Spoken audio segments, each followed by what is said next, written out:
Chargesheet Chandranath সিনহার বিরুদ্ধে চার্জশিটেই তো লেখা আছে। কেন চার্জশিট? প্রথম কথা হচ্ছে চাকরি বেচেছেন, দ্বিতীয় কথা হচ্ছে কালেকশন করেছেন, তৃতীয় কথা হচ্ছে নিজের এবং স্ত্রীর নামে অবৈধ সম্পত্তি করেছেন। এদের প্রত্যেকের তো আয়ের থেকে বেশি সম্পত্তি। আপনি দেখছেন না, এর প্রত্যেকটা।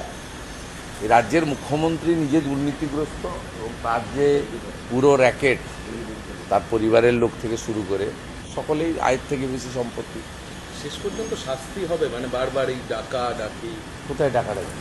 চার্জশিটেড হয়েছে মানে তো কনভিকশন হবে, ওকে তো নির্দোষ প্রমাণ করতে হবে। চার্জশিটেড মানেই তো ফাইনালি এবারে ট্রায়ালে ওকে ফেস করতে হবে। ট্রায়ালে ফেস করলে কনভিকশন হবে। অনুব্রত মণ্ডল 2 বছর জেল খেটেছে, আরও 4 বছর খাটতে হবে।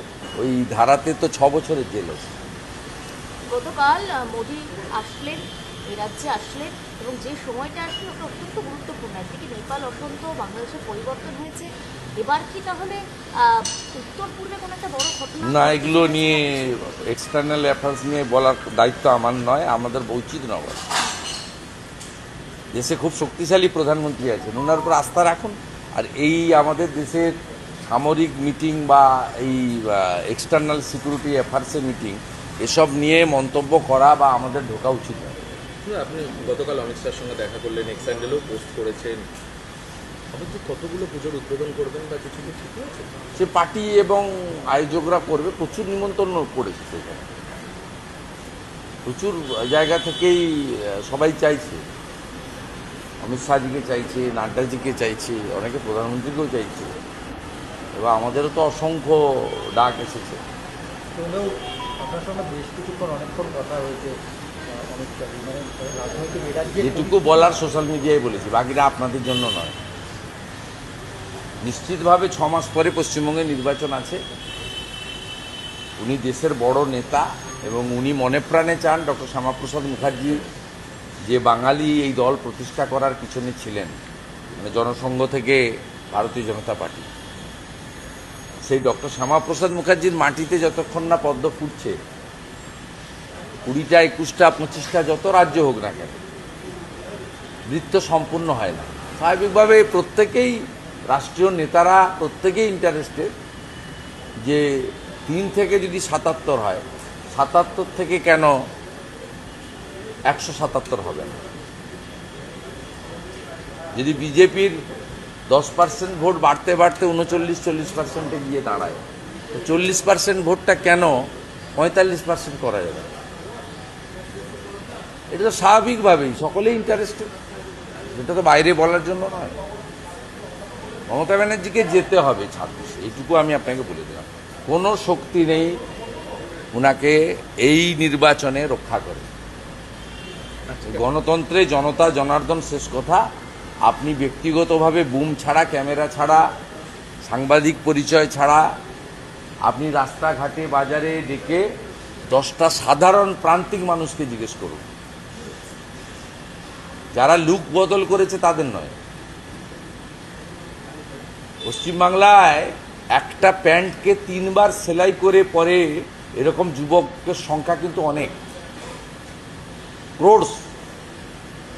আপনি দেখে জিজ্ঞেস করুন যে রাজ্যে 2,15,00,000 বেকার, 9 বছর পরে এসএসসির পরীক্ষা হয়, তাও সুপ্রিম কোর্টের নির্দেশে। এই রাজ্যে মানুষ পরিবর্তন চায়, এবং পরিবর্তনটা বিজেপির হাত ধরেই চায়, কারণ বিজেপি একমাত্র বিশ্বাসযোগ্য বিকল্প। তার কারণ বিজেপি পরিচালিত রাজ্যগুলিতে যেই ব্যক্তিদের দ্বারাই মন্ত্রিসভা নিয়ন্ত্রিত হোক না কেন, পুরো নজরদারিটা থাকে নরেন্দ্র মোদীজির। এবং নরেন্দ্র মোদীজির দেশপ্রেম, জনগণের প্রতি তার যে মমত্ব এবং একাত্মতা, এবং সর্বোপরি তার যে অনেস্টি এবং ট্রান্সপারেন্সি, এটা নিয়ে তার বিরোধীরাও কখনো তার বিরুদ্ধে কোনোদিন আঙুল তুলতে পারেননি, ভবিষ্যতেও পারেন। শুভেন্দুদা, যাদবপুরে তো খুনের মামলা দায়ের হলো, এবার যাদবপুর থানা তদন্ত করবে, ছাত্রী খুন হয়েছিল কি বাবা ও সব চাপা পড়ে যাবে। রানাঘাটের ছেলেটার কি হয়েছে? আপনারা এই 3-4 দিন হইচই করেন, তারপরে তো সব ভুলে যাবে। রানাঘাটের ছেলেটা এখনো বিচার পায়নি কেন? একটা তফসিলি পরিবারের ছেলে, ওর বাবা সাধারণ একটা সমবায় সমিতির ম্যানেজার, সেটা নিয়ে কেন করেন না? অত্যন্ত দরিদ্র বাড়ির ছেলে, একটা সাধারণ নিম্নবিত্ত বাড়ির ছেলে পড়তে এসে তাকে র্যাগিং করে মেরে দিয়েছিল। আমি আপনাকে বলছি বিজেপিকে আনতে হবে পশ্চিমবাংলায়, যদি যাদবপুরকে মূল স্রোতে ফেরাতে হয় এবং যাদবপুরের হিতগৌরব ফিরিয়ে আনতে হয়। প্রচণ্ড আবর্জনা হয়েছে এবং সেই আবর্জনাটা বিষাক্ত। বিষাক্ত আবর্জনাকে পরিষ্কার একমাত্র বিজেপি করতে পারে। উত্তরপ্রদেশ, আসামের মতো বিজেপিই পারে এখানে পরিষ্কার করতে, যেখানে বন্দে মাতরম গাইতে দেয় না, জাতীয় সঙ্গীত গাইতে দেয় না, জাতীয় পতাকা তুলতে দেয় না, সেখানে খুবই প্রয়োজন। ঠিক আছে।